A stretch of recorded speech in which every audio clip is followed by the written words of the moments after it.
ಶೃಂಗೇರಿಯಿಂದ Kishkindha 400 metre ದೂರ ತುಂಗಭದ್ರಾ ಅಭಿಯಾನವನ್ನು ಬೃಹತ್ ಜನಜಾಗೃತಿ ಪಾದಯಾತ್ರೆನ ನಿರ್ಮಲ ತುಂಗಭದ್ರಾ ಅಭಿಯಾನ ಮತ್ತು ರಾಷ್ಟ್ರೀಯ ಸ್ವಾಭಿಮಾನ ಆಂದೋಲನ ಪಾದಯಾತ್ರೆ ನಡೆಸಿದ್ದು ವರದಿಯನ್ನು ಬಿಡುಗಡೆ ಮಾಡಿದೆ. 22 ದಿನಗಳ ಪಾದಯಾತ್ರೆ ಒಟ್ಟು 430 ಕಿಲೋಮೀಟರ್ ದೂರ ಕ್ರಮಿಸಿದೆ. ಒಟ್ಟು 7 ಜಿಲ್ಲೆಗಳು ಮತ್ತು 13 ತಾಲೂಕು, 120 ಗ್ರಾಮಗಳು, 50 ಸಭೆಗಳು ನಡೆದಿದೆ. 150 ಶಾಲಾ ಕಾಲೇಜು, 40,000 ವಿದ್ಯಾರ್ಥಿಗಳು ಭಾಗಿಯಾಗಿದ್ದರು. 30 ಧಾರ್ಮಿಕ ಮಠ ಮಂದಿರಗಳು ಪಾಲ್ಗೊಂಡಿದ್ದರು ಎಂದು ಅಭಿಯಾನದ ಪ್ರೊಫೆಸರ್ ಕುಮಾರಸ್ವಾಮಿ ಸುದ್ದಿಗೋಷ್ಠಿಯಲ್ಲಿ ತಿಳಿಸಿದ್ದಾರೆ. ಅಭಿಯಾನದ ಶ್ರೀಪತಿಗಳು ಮಾತನಾಡಿ, ತುಂಗ ಮತ್ತು ಭದ್ರಾ ನದಿಗಳ ಪರೀಕ್ಷೆ ನಡೆಸಲಾಗಿದೆ. ಬ್ಯಾಕ್ಟೀರಿಯಾ ಇದ್ದೇ ಇದೆ. ಅಲ್ಯೂಮಿನಿಯಂ ಅತ್ಯಧಿಕ ಪ್ರಮಾಣದಲ್ಲಿದೆ. 6 ಪಟ್ಟು ಹೆಚ್ಚು ಅಂಶಗಳು ಕಂಡುಬಂದಿದೆ ಅಂತ ಹೇಳಿದರು. ಇನ್ನು ಸಮಸ್ಯೆಗಳು ಮೂಳೆ ಸಂಬಂಧಿತ ಕಾಯಿಲೆ ಹೆಚ್ಚಾಗಲಿದೆ. ಅಲ್ಯೂಮಿನಿಯಂ ಅಂಶದ ಬಗ್ಗೆ ಸರ್ಕಾರ ಘೋಷಿಸಬೇಕಾಗಿದೆ ಅಂತ ತಿಳಿಸಿದರು. ಇನ್ನು ಮಣ್ಣಿನ ಪರೀಕ್ಷೆ ನಡೆಸಲಾಗಿದೆ. ಮಣ್ಣಿನಲ್ಲೂ ಅಲ್ಯೂಮಿನಿಯಂ ಇದೆ. ಕೀಟನಾಶಕ ಬಳಕೆ ಹೆಚ್ಚಾಗಿರೋದ್ರಿಂದ ನೀರಿಗೆ ಸೇರಿದೆ. ಕುದುರೆಮುಖದಲ್ಲೂ ಮಣ್ಣು ಪರೀಕ್ಷಿಸಲಾಗಿದೆ. ಹೊಸಪೇಟೆ ಬಳಿ ನಡೆಸಲಾದಾಗ ಕೋಲಿಫಾರ್ಮ್ ಅಂಶಗಳು 6,900 ಅಲ್ಯೂಮಿನಿಯಂ ಇರೋದ್ರಿಂದ ಜಾನುವಾರುಗಳಿಗೆ ಕುಡಿಯಲು ಸಾಧ್ಯವಿಲ್ಲ ಎಂಬಂತಾಗಿದೆ ಅಂತ ತಿಳಿಸಿದರು.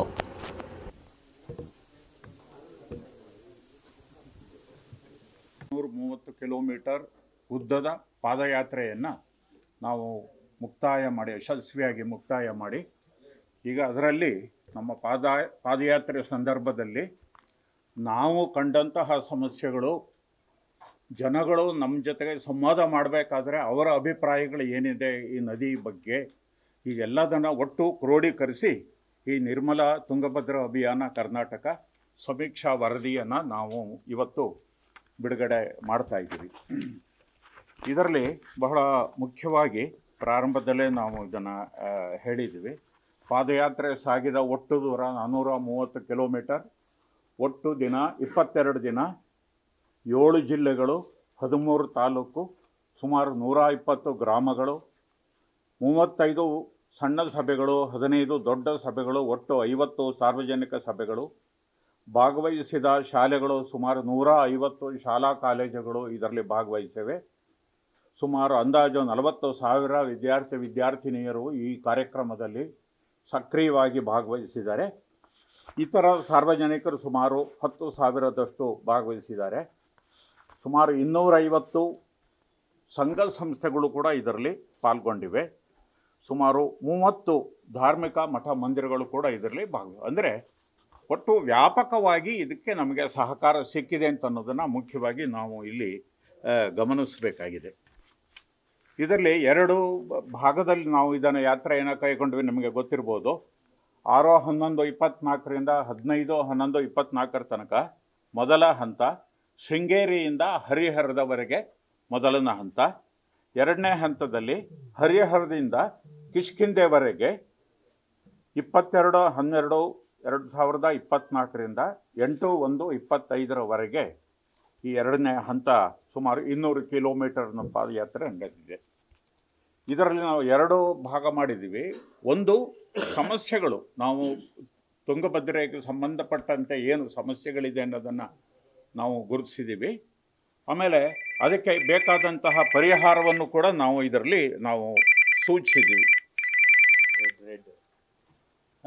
ರೆಡ್ ಬೇಕಾಗಿದೆ, ಹೌದಾ? ಪರಿಹಾರಗಳನ್ನು ಕೂಡ ನಾವು ಇದರಲ್ಲಿ ಸೂಚಿಸಿದ್ದೀವಿ. ಭಾಳ ಪ್ರಮುಖವಾಗಿ 1-2 ಸಮಸ್ಯೆಗಳನ್ನು ಇಲ್ಲಿ ಹೇಳಿರೋದನ್ನು ನಿಮ್ಮ ಗಮನಕ್ಕೆ ತರೋದಾದರೆ, ಮೊದಲನೇದಾಗಿ 430 ಕಿಲೋಮೀಟರ್ ಉದ್ದಕ್ಕೂ ಕೂಡ ಶೃಂಗೇರಿಯಿಂದ ಪ್ರಾರಂಭವಾಗಿ ಕಿಷ್ಕಿಂಧೆ ತನಕ ಎಲ್ಲಿಯೂ ಕೂಡ ಚರಂಡಿ ನೀರನ್ನು ಶುದ್ಧೀಕರಣಗೊಳಿಸಿ ನದಿಗೆ ಬಿಡ್ತಕ್ಕಂಥ ವ್ಯವಸ್ಥೆಯೇ ಇಲ್ಲ. ಅದು ಜಿಲ್ಲಾ ಕೇಂದ್ರ ಆಗಿರ್ಬೋದು, ತಾಲೂಕು ಕೇಂದ್ರ ಆಗಿರ್ಬೋದು, ಅಥವಾ ಗ್ರಾಮಗಳಾಗಿರ್ಬೋದು, ದೊಡ್ಡ ಶೃಂಗೇರಿ ಅಂತ ಪ್ರವಾಸಿ ಕೇಂದ್ರ ಆಗಿರ್ಬೋದು, ಎಲ್ಲಿಯೂ ಕೂಡ ನದಿ ನೀರನ್ನು, ಚರಂಡಿ ನೀರನ್ನು ಶುದ್ಧಗೊಳಿಸಿ ನದಿಗೆ ಬಿಡ್ತಕ್ಕಂಥ ವ್ಯವಸ್ಥೆಯೇ ಇಲ್ಲ ಅಂತಕ್ಕಂಥದ್ದು ಬಹಳ ದುರಂತದ ವಿಷಯ. ನಾವು ಬಹಳ ಎಲ್ಲ ಕಡೆಯಲ್ಲೂ ನಾವು ಇದನ್ನು ಗಮನಿಸ್ತಾ ಬಂದಿದ್ವಿ. ಆಮೇಲೆ ಎರಡನೇದಾಗಿ ಈ ತುಂಗ ಮತ್ತು ಭದ್ರಾ 2 ಏನು ಶೃಂಗೇರಿ ಬಳಿ ಹುಟ್ಟುತ್ತವೆ, ಅದಕ್ಕೆ ಬಹಳ ಮುಖ್ಯವಾದಂಥ ಜಲಾನಯನ ಪ್ರದೇಶ, ಕ್ಯಾಚ್ಮೆಂಟ್ ಏರಿಯಾ ಅಂತಂದರೆ ಚಿಕ್ಕಮಗಳೂರು ಜಿಲ್ಲೆ ಹಾಗೂ ಶಿವಮೊಗ್ಗ ಜಿಲ್ಲೆ. ಆದರೆ ಈ 2 ಜಿಲ್ಲೆಗಳಲ್ಲಿ ಅಭಿವೃದ್ಧಿಯ ಹೆಸರಿನಲ್ಲಿ ವ್ಯಾಪಕವಾಗಿ ಇವತ್ತು ಅರಣ್ಯ ನಾಶ ಆಗ್ತಾ ಇದೆ. ಆಮೇಲೆ ಎಲ್ಲೆಲ್ಲಿ ಪ್ಲಾಂಟೇಷನ್ ಬೆಳೆಸಿದ್ದಾರೆ ಅಲ್ಲಿ ಸ್ಥಳೀಯ ಜಾತಿಯ ಸಸ್ಯಗಳಿಲ್ವೇ ಇಲ್ಲ, ಬರೀ ನೀಲಗಿರಿ, ಅಕೇಶಿಯಾ ಈ ಥರದ ಎಕ್ಸಾಟಿಕ್ ಸ್ಪೀಷೀಸ್ ಅಂತ ವಿದೇಶಿ ತಳಿಗಳನ್ನು ಬೆಳೆಸಿರೋದ್ರಿಂದ ಇವತ್ತು ಅಲ್ಲಿ ಒಂದು ಸಾರಿ ಮಳೆ ಬಂತು ಅಂದರೆ ತಕ್ಷಣ ಪ್ರವಾಹ ಬಂದ್ಬಿಡುತ್ತೆ. ನೀರು ಇಂಗುತ್ತಾ ಇಲ್ಲ, ಪ್ರವಾಹ ಬಂದ್ಬಿಡುತ್ತೆ. ಕೆಂಪು ನೀರು ನದಿಯಲ್ಲಿ ಹರಿಯೋದನ್ನು ನಾವು ನೋಡ್ತೀವಿ. ಅಂದರೆ ಮಣ್ಣು, ಮೇಲ್ಮಣ್ಣು ಕೊಚ್ಕೊಂಡು ಬರುತ್ತೆ. ಮಳೆ ನಿಂತ ಒಂದು 8-15 ದಿವಸದೊಳಗೆ ನದಿ ನೀರು ಸಡನ್ನಾಗಿ ಪೂರ ಇಳಿದು ಹೋಗ್ಬಿಡುತ್ತೆ. ಇದನ್ನು ನಾವು ಇವತ್ತು ಗಮನಿಸ್ತಾ ಇದ್ದೀವಿ. ಅದು ಒಂದು ಪ್ರಮುಖವಾದಂಥ ಸಮಸ್ಯೆ. ಆಮೇಲೆ ಜನಗಳು ಕೂಡ ಅಷ್ಟೇ ಘನತ್ಯಾಜ್ಯವನ್ನು ಹಾಗೂ ಪೂಜಾ ದ್ರವ್ಯಗಳು ಇತ್ಯಾದಿಗಳನ್ನು ಸೀದಾ ತಗೊಂಡು ಹೋಗಿ ನದಿಗೆ ಹಾಕ್ತಕ್ಕಂಥ ಒಂದು ವ್ಯವಸ್ಥೆ ಎಲ್ಲ ಕಡೆಗೆ ನೋಡ್ತಿದ್ವಿ. ಪ್ಲಾಸ್ಟಿಕ್ ಪಲ್ಯೂಷನ್ ಅಂತೂ ಬಹಳ ಮಿತಿ ಮೀರಿ ಹೋಗಿದೆ ಈ 400 ಕಿಲೋಮೀಟರ್ನ ಉದ್ದದಲ್ಲೂ.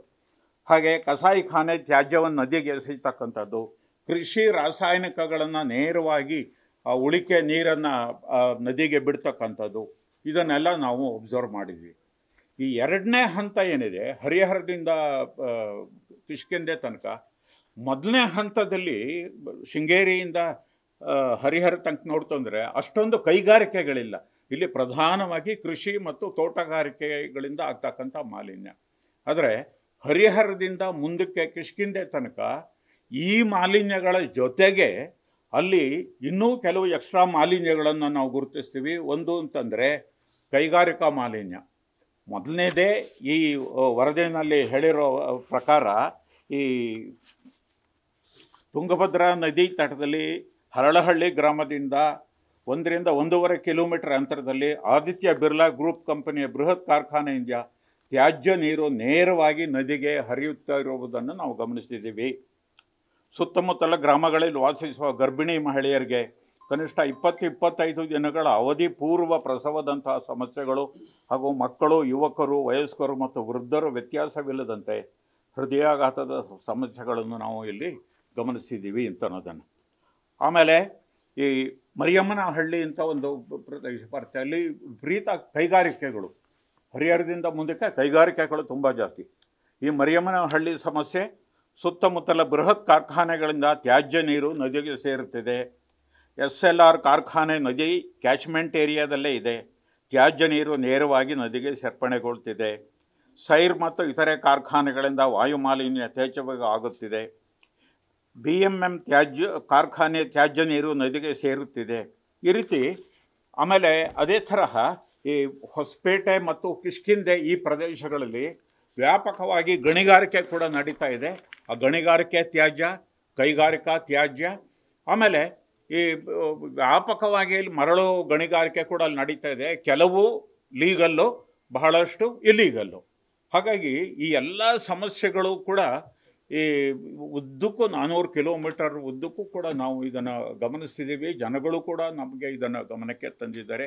ಇದರಲ್ಲಿ 1-2 ಫೋಟೋಗಳನ್ನು ಕೂಡ ಸ್ಯಾಪಲ್ಗೆ ನಾವು ಅದನ್ನು ಹಾಕಿದ್ದೀವಿ. ಹಾಗಾಗಿ ಈ ತುಂಗಭದ್ರಾ ಅಂತಕ್ಕಂಥದ್ದು ಒಂದು ಸಮಸ್ಯೆಗಳ ಗೂಡು ಆಗಿಬಿಟ್ಟಿದೆ. ಹಾಗಾಗಿ ಈ ಜನಜಾಗರಣೆ ಮತ್ತು ಜಲಜಾಗೃತಿ ಪಾದಯಾತ್ರೆಯ ಕಾರಣದಿಂದಾಗಿ ವ್ಯಾಪಕವಾಗಿ ವಿದ್ಯಾರ್ಥಿಗಳು, ಯುವಜನತೆಯಲ್ಲಿ ಒಂದು ಜಾಗೃತಿಯನ್ನು ಮೂಡಿಸೋದಕ್ಕೆ ನಮ್ಮ ಕೈನಲ್ಲಿ ಸಾಧ್ಯವಾಗಿದೆ. ಮತ್ತು ಅದರ ಜೊತೆಗೇ ನಮ್ಮ ಹಾಲಿ ಶಾಸಕರು ಅಥವಾ ಮಾಜಿ ಶಾಸಕರು, ಮಂತ್ರಿಗಳು ಇತ್ಯಾದಿ ಎಲ್ಲರೂ ಕೂಡ ವ್ಯಾಪಕವಾಗಿ ಇದರಲ್ಲಿ ಭಾಗವಹಿಸಿದರು.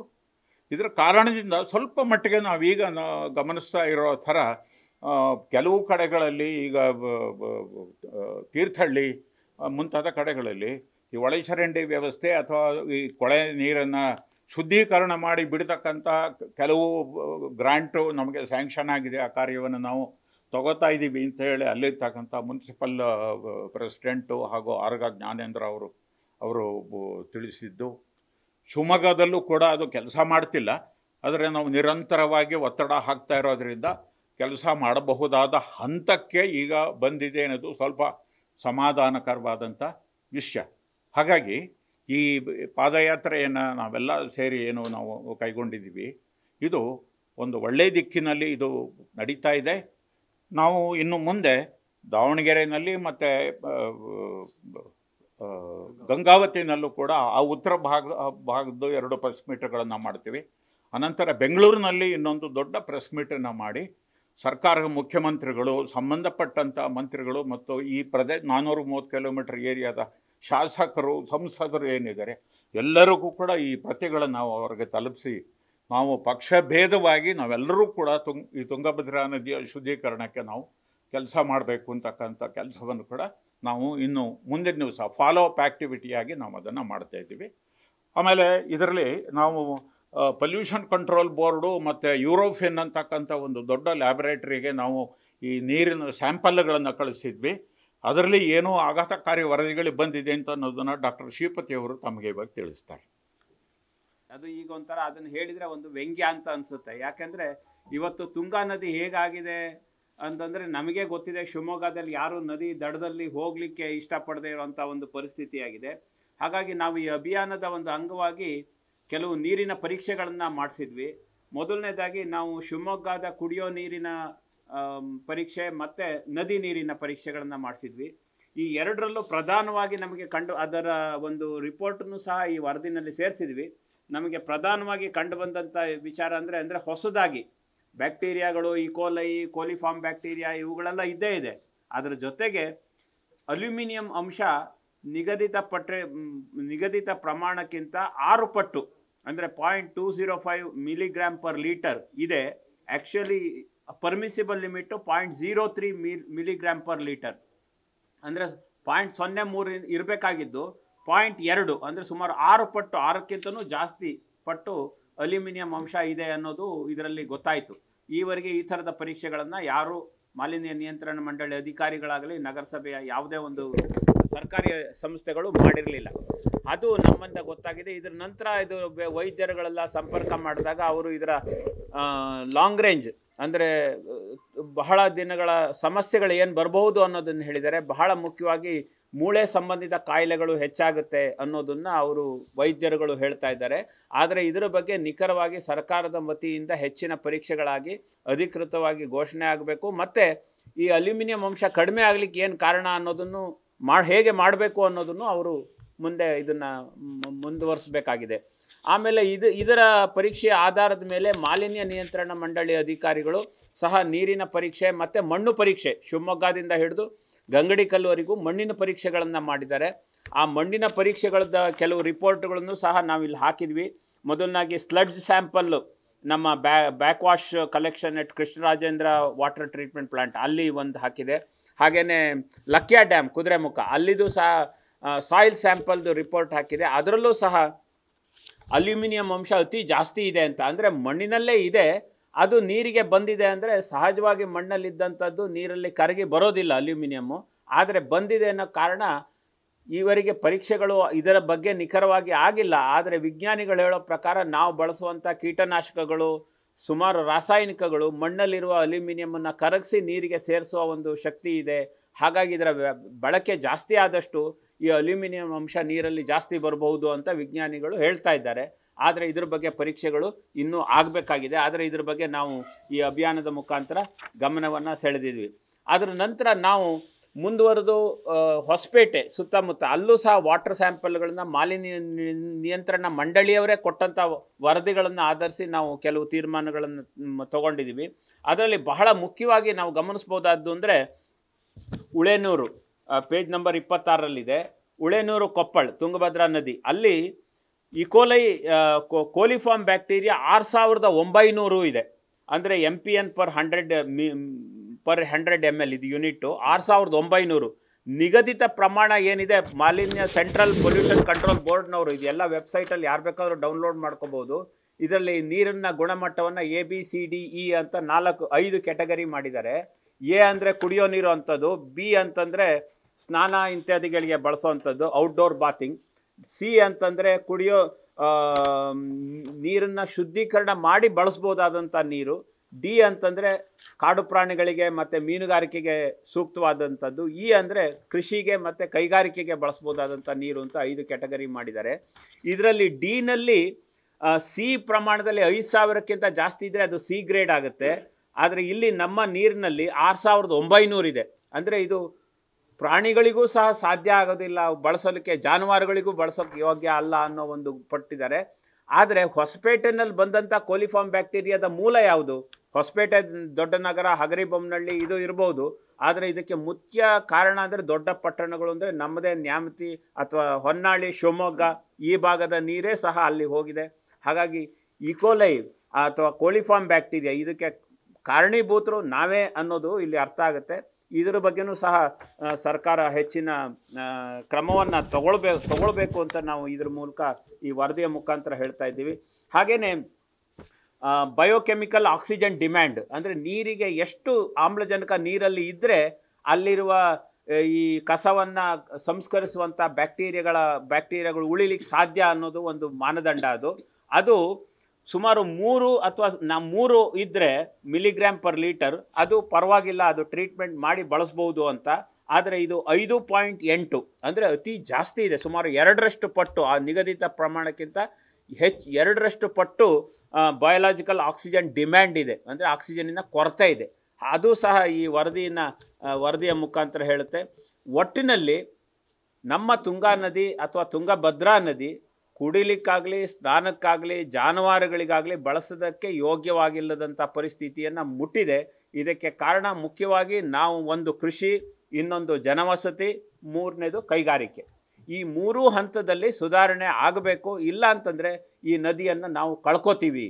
ಬರೋ ದಿನಗಳಲ್ಲಿ ಬೆಂಗಳೂರಿನ ಒಂದು ವೃಷಭಾವತಿ ಥರ ತುಂಗಾ ನದಿನೂ ಇದೆ ಅಂತ ಹೇಳಬಹುದಾದಂಥ ಪರಿಸ್ಥಿತಿ, ನೀರು ಹರಿತಾ ಇದೆ ಅನ್ನೋಂಥ ಪರಿಸ್ಥಿತಿ ಬರುತ್ತೆ. ಹಾಗಾಗಿ ದಯವಿಟ್ಟು ಇದನ್ನು ಹೆಚ್ಚು ಪ್ರಚಾರ ಕೊಟ್ಟು ಇದು ಯಾರು ಸಂಬಂಧಪಟ್ಟವರ ಜನರಿಗೂ ಮುಟ್ಟಬೇಕು, ಜೊತೆಗೆ ಸಂಬಂಧಪಟ್ಟ ಅಧಿಕಾರಿಗಳಿಗೆ ಮತ್ತು ಪಾಲಿಸಿ ಮಾಡುವಂಥವ್ರಿಗೆ ಎಲ್ಲರಿಗೂ ಸಹ ಇದು ಮುಟ್ಟಬೇಕು ಅನ್ನೋದು ನಾವು ಈ ನಿರ್ಮಲ ತುಂಗಾ ಅಭಿಯಾನದ ಮುಖಾಂತರ ಬೇಡಿಕೆಯನ್ನು ತಮ್ಮ ಮುಂದೆ ಇಡ್ತಾ ಇದ್ದೀವಿ. ನಮಸ್ಕಾರ. ಅದು ಈ ಪಾದಯಾತ್ರೆ ಭಾಗ ಅಲ್ಲ, ಅದು ನಾವು ಬಂದಾಗ ಜನಗಳು ಅವರೇ ವ್ಯವಸ್ಥೆ ಮಾಡಿಕೊಂಡು ಸ್ಪಾಂಟೇನಿಯಸ್ ಆಗಿ ಮಾಡಿದ್ದು. ಅದು ಅಗತ್ಯ ಇರಲಿಲ್ಲ. ಆಯಿತು, ಸಾಲ್ ರೈಟ್ ಅಷ್ಟೇ.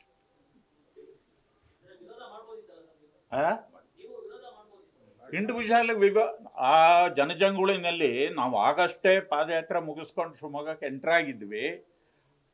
ಅಷ್ಟೊತ್ತಿಗೆ ಇದೆಲ್ಲ ಶುರುವಾಯಿತು, ಮೆರವಣಿಗೆ ಎಲ್ಲ ಶುರುವಾಯಿತು. ಮಾರನೇ ದಿನ ಪ್ರೋಗ್ರಾಮ್ ಎಲ್ಲ ಹಾಕ್ಕೊಂಡ್ಬಿಟ್ಟಿದ್ರು.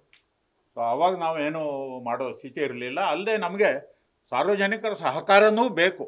ಒಂದು ಸ್ವಲ್ಪ ತಪ್ಪುಗಳಾದರೂ ಕೂಡ ಸಾರ್ವಜನಿಕರು ಅದನ್ನು ವಿಜೃಂಭಿಸಬೇಕು, ಅದಕ್ಕೆ ಸಹಕಾರ ಕೊಡಬೇಕು ಅನ್ನೋದು ಅಗತ್ಯ ತಾನೆ. ಹಾಗಾಗಿ ಇದನ್ನೆಲ್ಲ ನಾವು ಸ್ವಲ್ಪ ಇಗ್ನೋರ್ ಮಾಡಬೇಕಾಗುತ್ತೆ. ಅದು ನಮ್ಮ ಟ್ರಸ್ಟಿನ ಕಾರ್ಯಕ್ರಮ ಅಲ್ಲ ಅದು.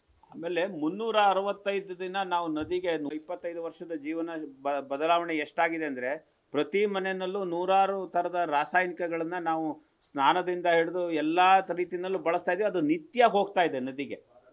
ಅದನ್ನು ನಾವು ಗಮನದಲ್ಲಿರಬೇಕು. ಹಾಗೆಯೇ ನಮ್ಮ ಕೃಷಿ ಚಟುವಟಿಕೆ ಎಷ್ಟು ಬದಲಾಗಿದೆ ಅಂದರೆ ಈಗ ರೌಂಡ್ ಅಪ್ ಅನ್ನೋದು ಕೇಳೇ ಇರಲಿಲ್ಲ 15-20 ವರ್ಷದ ಹಿಂದೆ. ಈಗ ರೌಂಡ್ ಅಪ್ ಅನ್ನೋದು ಎಷ್ಟು ಸಾರ್ವತ್ರಿಕವಾಗಿ ಬಳಕೆ ಆಗ್ತಾ ಇದೆ ಅಂದರೆ ಅದು ನಿತ್ಯ ನದಿಗೆ ಸೇರ್ತಾ ಇದೆ.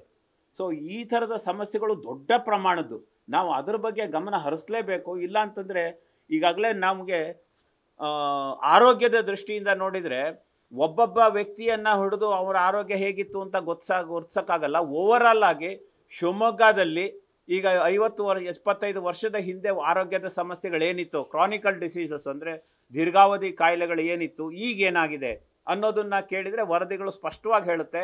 ನಮ್ಮ ಜೀವನ ಮಟ್ಟ ಆರ್ಥಿಕವಾಗಿ ಸುಧಾರಣೆ ಆದರೂ ಸಹ ಆರೋಗ್ಯದ ಮಟ್ಟ ಕುಸಿತಾ ಇದೆ. ಅದೇ ರೀತಿ ಅವಧಿಗೆ ಮುನ್ನ ಆಗುವಂಥ ಹೃದಯಾಘಾತಗಳಿರ್ಬೋದು, ಬೇರೆ ಬೇರೆ ಸಮಸ್ಯೆಗಳಿರ್ಬೋದು, ಇವೆಲ್ಲವೂ ಸಹ ನೇರವಾಗಿ ನಮ್ಮ ಆಹಾರ ಮತ್ತು ನೀರಿಗೆ ಸಂಬಂಧಪಟ್ಟಿದ್ದಿದೆ. ಸೊ ಈ ನೀರು ಮತ್ತು ಆಹಾರ ಮತ್ತೆ ಒಂದಕ್ಕೊಂದಕ್ಕೆ ಸಂಬಂಧ ಇದೆ. ಯಾಕಂದರೆ ನೀರಿಂದನೇ ಆಹಾರ ಬರೋದು. ನೀರನ್ನು ಹಾಳು ಮಾಡಿದರೆ ಕುಡಿಯೋ ನೀರಿನ ಅದರಿಂದ ಬರುವಂಥ ಆರೋಗ್ಯ ಸಮಸ್ಯೆಗಳು, ಮತ್ತು ಅದೇ ನೀರನ್ನು ಬಳಸಿ ಪಡೆದಂಥ ಕೃಷಿ ಚಟುವಟಿಕೆಗಳಿಂದ ಬಂದಂಥ ಆಹಾರಗಳು, ಇವೆರಡೂ ಸಹ ನಮ್ಮ ದೇಹದ ಮೇಲೆ ದೀರ್ಘಾವಧಿ ಪರಿಣಾಮಗಳನ್ನು ಮಾಡುತ್ತೆ. ಎಲ್ಲೋ ಕೆಲವರು ಆರೋಗ್ಯವಂತರಾಗಿರ್ಬೋದು, ಕೆಲವರಿಗೆ ತುಂಬ ಕಾಯಿಲೆ ಆಗಿರ್ಬೋದು. ಒಟ್ಟಾರೆಯಾಗಿ ನಾವು 1,00,000 ಜನಸಂಖ್ಯೆ ತಗೊಂಡಾಗ ಏನಾಗಿದೆ ನಮ್ಮ ಪರಿಸ್ಥಿತಿಗಳು, ಅದು ನಮ್ಮ ಈಗ ಹೊಸದಾಗಿ ಆಗಿರುವಂಥ ಹಾಸ್ಪಿಟಲ್ಗಳೇ ಹೇಳ್ತಾ ಇದೆ. ನಮ್ಮ ಒಟ್ಟು ಆರೋಗ್ಯದಲ್ಲಿ ಕುಸಿತ ಕಂಡಿದೆ. ಇದಕ್ಕೆ ಕಾರಣ ನೇರವಾಗಿ ನಮ್ಮ ನದಿ ಮೂಲಗಳನ್ನು ನಾವು ಶುದ್ಧವಾಗಿ ಇಟ್ಕೊಂಡಿಲ್ಲ ಅಂತ. ಇದನ್ನು ಗಮನ ಹರಿಸದೇ ಇದ್ದರೆ ಮುಂದೆ ಬಹಳ ದೊಡ್ಡ ಒಂದು ಅನಾಹುತ ಆಗುತ್ತೆ. ಏಕದಮ್ ಈಗ ಪ್ರವಾಹ ಬಂದಾಗ ಆಗೋದಿಲ್ಲ, ಅದು ಕಣ್ಣಿಗೆ ಕಾಣೋದಿಲ್ಲ. ವರ್ಷದಿಂದ ವರ್ಷಕ್ಕೆ ಈ ಥರದ ಸಮಸ್ಯೆಗಳು ಹೆಚ್ಚಳ ಆಗ್ತಾ ಹೋಗುತ್ತೆ. ಇದನ್ನು ಪತ್ರಿಕೆಗಳು ಗುರುತಿಸಿ ಅದನ್ನು ಮಾಡಿ ಹೈಲೈಟ್ ಮಾಡಿದರೆ ಇದ್ರ ಬಗ್ಗೆ ಗಮನ ಹರಿಸುತ್ತಾರೆ. ಹಿಂದೆ ನಾವು ಮೊದಲನೇ ಹಂತದ ಅಭಿಯಾನ ಮಾಡಿದಾಗಲೂ ಸಹ ನಾವು ಈಗಾಗಲೇ ತೀರ್ಮಾನ ಮಾಡಿದ್ವಿ, ಆಲ್ರೆಡಿ ಕೆಲಸ ನಡೀತಾ ಇದೆ. ಪ್ರತಿ ತಾಲೂಕು ಮಟ್ಟದಲ್ಲಿ ಈ ಥರದ ಒಂದು ಸಮಿತಿಯನ್ನು ಮಾಡಿ ಆ ಭಾಗದಲ್ಲಿ ಏನೇನು ಆಗಬೇಕು ಅನ್ನೋದನ್ನು ಅವರೂ ಸಹ ಗುರುತಿಸಿದ್ದಾರೆ. ಅದ್ರ ಜೊತೆಗೆ ನಾವು ಅದಕ್ಕೆ ಯಾವ ರೀತಿಯಾಗಿ ತಾಂತ್ರಿಕವಾಗಿ ಸಹಾಯ ಮಾಡ್ಬೋದು ಅಂತ ಹೇಳಿ ಒಂದು ವರದಿಯನ್ನು ತಾಲೂಕು ಮಟ್ಟದಲ್ಲಿ ಅಲ್ಲಿರೋ ಹಳ್ಳಿಗಳು, ಮುಖ್ಯ ಪಟ್ಟಣಗಳು, ಇಲ್ಲೇನಾಗಬೇಕು, ಹಳ್ಳಿಗಳಾದರೆ ಅಲ್ಲಿ ಘನತ್ಯಾಜ್ಯ ಯಾವ ರೀತಿ ವಿಲೇವಾರಿ ಆಗಬೇಕು, ದ್ರವ ತ್ಯಾಜ್ಯ ಯಾವ ರೀತಿ ವಿಲೇವಾರಿ ಆಗ್ಬೋದು, ದೊಡ್ಡ ಪಟ್ಟಣಗಳು ಕೈಗಾರಿಕೆಗಳಿದ್ದರೆ ಯಾವ ರೀತಿ ಆಗಬೇಕು, ಇದನ್ನೆಲ್ಲ ವರದಿ ಮಾಡಿ ಅವರು ಸ್ಥಳೀಯವಾಗಿ ಅಲ್ಲಿಯ ಶಾಸಕರು ಜನಪ್ರತಿನಿಧಿಗಳ ಮೇಲೆ ಒತ್ತಡ ಹಾಕಿ ಇದನ್ನು ತರಬೇಕು. ಇದಕ್ಕೆ ನಾವು ಲಿಂಕ್ ಆಗಿ ಕೆಲಸ ಮಾಡ್ತೀವಿ. ಎಲ್ಲ ಶೃಂಗೇರಿಯಿಂದ ಹಿಡಿದು ಕೃಷ್ಣದೇವರಿಗೂ ಇದಕ್ಕೆ ಒಂದು ಸಂಪರ್ಕ ಸೇತುವೆಯಾಗಿ ಅವರಿಗೆ ಬೇಕಾದಂಥ ಏನು ತಾಂತ್ರಿಕ ಸಪೋರ್ಟ್ ಇರ್ಬೋದು, ಬೇರೆ ಥರದ ಸಪೋರ್ಟ್ಗಳು ರಾಜಕೀಯವಾಗಿ ಯಾವ ರೀತಿ ಮಾಡ್ಲಿಕ್ಕೆ ಸಾಧ್ಯವೋ ಅದನ್ನೆಲ್ಲ ಮಾಡಬಹುದು ಅಂತ ಈಗಾಗಲೇ ಆಗ್ತಾ ಇದೆ. ಅಲ್ಲಲ್ಲಿ ಇರುವ ನಾವು ಈ ಅಭಿಯಾನದ ಸಂದರ್ಭದಲ್ಲಿ ಮಾಡಿದಂಥ ಸಂಘಟನೆಗಳೇನಿದೆ ಅವುಗಳನ್ನು ಮುಂದುವರಿಸ್ಕೊಂಡು ಹೋಗುವಂಥ ಒಂದು ಆಲೋಚನೆಯನ್ನು ಪರ್ಯಾವರಣ ಟ್ರಸ್ಟ್ ಮಾಡ್ತೀವಿ.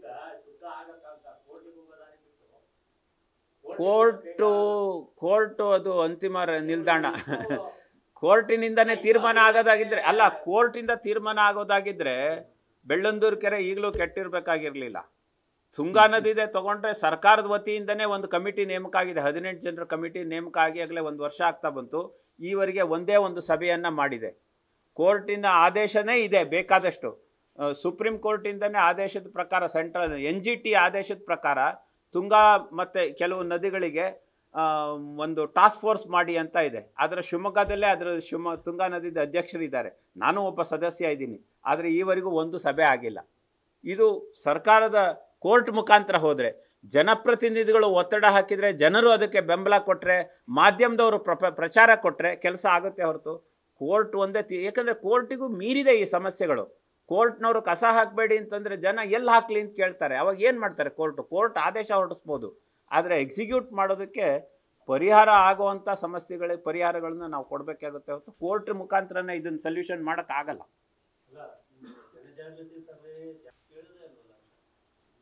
ಇದೆಲ್ಲ ಸೇರಿ ನಾವು ನೀವು ಎಲ್ಲ ಸೇರಿ ಹಾಗೆ ಜನಗಳ ಮೇಲೂ ಒಂದು ಪ್ರೆಷರು, ಅಧಿಕಾರಿಗಳ ಮೇಲೂ ಪ್ರೆಷರು, ರಾಜಕಾರಣಿಗಳ ಮೇಲೂ ಕೂಡ ಒಂದು ಒತ್ತಡ ಹಾಕಿದರೆ ಒಂದಷ್ಟು ಕೆಲಸ ಆಗ್ಬೋದು ಅಂತ ಹಾಕೊಂಡು. ಯಾಕೆಂದರೆ ಅದು ಬಿಟ್ಟು ಬೇರೆ ಏನೂ ಮಾರ್ಗ ಇಲ್ಲ. ನಮ್ಮ ಡೆಮಾಕ್ರಸಿನಲ್ಲಿ ಪ್ರೆಷರ್ ಗ್ರೂಪ್ ಆಗಿ ಕೆಲಸ ಮಾಡೋದನ್ನು ಬಿಟ್ಟು ಬೇರೆ ಯಾವುದೇ ನಮಗೆ ಇದಿಲ್ಲ. ಇದು ನಿಧಾನ ಆಗ್ಬೋದು, ಆದರೆ ಇಟ್ಸ್ ಎ ಶೂರೆಸ್ಟ್ ವೇ. ಹಾಗಾಗಿ ಈ ಮಾರ್ಗದಲ್ಲೇ ನಾವು ಮುಂದುವರಿತೀವಿ. ಒಂದು ಸ್ಥಳೀಯವಾದ ಒಂದು ಸಣ್ಣ ಸಮಸ್ಯೆ ಅಥವಾ ಅದರ ಉದ್ದೇಶ ಮಾಡ್ಬೋದು, ಆ ಜಾಗದಲ್ಲಿ ಅದನ್ನು ಇಂಪ್ಲಿಮೆಂಟ್ ಮಾಡಿ ಪರಿಹಾರವನ್ನು ತಗೋಬೋದು. ಇಡೀ ರಾಜ್ಯದ ಸಮಸ್ಯೆ ಆದಾಗ ಅದನ್ನು ಕೋರ್ಟ್ ಹೇಗೆ ತೀರ್ಮಾನ ತಗೊಳುತ್ತೆ? ಕೋರ್ಟ್ ಹೇಳ್ಬೋದು ಯಾವುದೇ ನದಿಗಳಿಗೆ ಕಸ ಬಿಡಬೇಡಿ ಅಥವಾ ತ್ಯಾಜ್ಯ ಕೊಡಬೇಡಿ, ನಗರ ತ್ಯಾಜ್ಯವನ್ನು ನದಿಗೆ ಸೇರಿಸಬೇಡಿ ಅಂತ ಕೋರ್ಟ್ ಆದೇಶ ಹೊರಡಿಸುತ್ತೆ. ಅದನ್ನು ಇಂಪ್ಲಿಮೆಂಟ್ ಮಾಡೋದು ಹೇಗೆ? ಅದೇ ಕೋರ್ಟ್ ಪೆನಾಲ್ಟಿನೂ ಹಾಕಿದೆ. ಆದೇಶ ಪಾಲನೆ ಆಗಿಲ್ಲ ಅಂತ ಪೆನಾಲ್ಟಿ ಹಾಕ್ಬೋದು. ಅದನ್ನು ಬಿಟ್ಟು ಇನ್ನೇನು ಮಾಡ್ಲಿಕ್ಕೆ ಸಾಧ್ಯ ಆಗುತ್ತೆ? ಹಾಗಾಗಿ ಜನಗಳು ಜಾಗೃತಿ ಆಗಬೇಕು. ಮಾಡಿದರೆ ಆಗುತ್ತೆ. ಪರಿಹಾರಗಳು ಇದೆ, ಕಣ್ಮುಂದೆನೂ ಇದೆ. ಎಷ್ಟೋ ನಗರಗಳು ಸರಿಯಾದ ರೀತಿಯಲ್ಲಿ, ಇಂದೂರು ಘನತ್ಯಾಜ್ಯದ ಉದಾಹರಣೆ, ಮಾದರಿ ಉದಾಹರಣೆ. ಅವರು ಇವತ್ತು ಒಂದು ರಾತ್ರಿ ಕಸ ಇದ್ದರೆ ಬೆಳಗ್ಗೆ ಹೊತ್ತಿಗೆ ಅದಕ್ಕೆ ಶುದ್ಧವಾಗಿ ಸರಿಯಾದ ರೀತಿಯಲ್ಲಿ ವಿಲೇವಾರಿ ಆಗುತ್ತೆ. ಕಸವನ್ನು ಸಂಗ್ರಹಣೆ ಮಾಡಿ ತಗೊಂಡು ಹೋಗೋದು ವಿಲೇವಾರಿ ಅಲ್ಲ. ಅದು ಸರಿಯಾದ ರೀತಿಯಲ್ಲಿ ವಿಂಗಡಣೆ ಮಾಡಿ ಯಾವ್ಯಾವುದು ಮರುಬಳಕೆಗೆ ಬರುತ್ತೋ ಅದು ಮರುಬಳಕೆ ಆಗಬೇಕು, ಯಾವುದನ್ನು ಗೊಬ್ಬರ ಮಾಡ್ಬೋದು ಅದು ಗೊಬ್ಬರ ಆಗಬೇಕು, ಮತ್ತು ಯಾವುದು ಆಗೋದಿಲ್ಲೋ ಅದನ್ನು ಪರಿಸರ ಪೂರಕವಾಗಿ ಅದನ್ನು ವಿಲೇವಾರಿ ಮಾಡಬೇಕು. ಆ ರೀತಿ ಆಗೋ ತಾಂತ್ರಿಕವಾಗಿ ಸಾಧ್ಯ ಇದೆ. ಅದನ್ನು ಮಾಡಲಿಕ್ಕೆ ಇಚ್ಛಾಶಕ್ತಿ ಬರಬೇಕು, ಬರೋ ಥರ ಒತ್ತಡ ಹಾಕಬೇಕು. ಅದು ನಮ್ಮ